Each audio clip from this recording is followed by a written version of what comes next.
IAS அதிகாரி சகாயம் சென்னையில் செய்தியாளர்கள் மத்தியில் பேசி வருகிறார். நேரலையை பார்க்கலாம். சொத்து.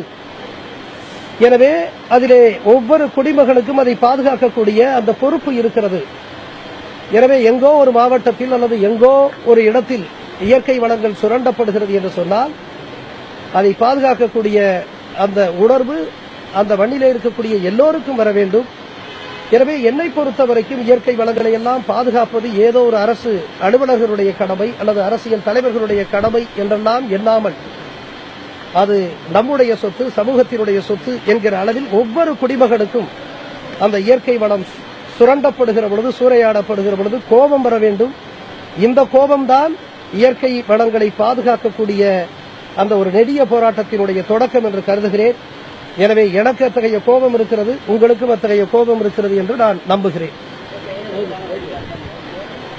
இளைஞர்களுக்கான வழிகாட்டியாக ஒவ்வொருவரும் இருக்க முடியும். ஊடகத்துறையில் இருக்கக்கூடிய நீங்கள் கூட நூற்றுக்கணக்கான இளைஞர்களுக்கு உங்களுடைய நேர்மையான பணியாற்றலால் பங்களிப்பால் நிச்சயமாக இருக்க முடியும். எனவே என்னளவில் நான் சிறிய அளவில் என்னுடைய பணியை நான் முழுக்க நேர்மையாக செய்திருக்கிறேன்.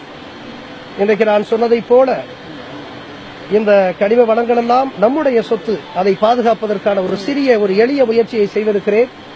எனவே என்னளவில் நான் தூய்மையாக நேர்மையாக இருந்து ஒரு சிறிய தாக்கத்தை இளைஞர்களிடையே ஏற்படுத்தியிருக்கிறேன்.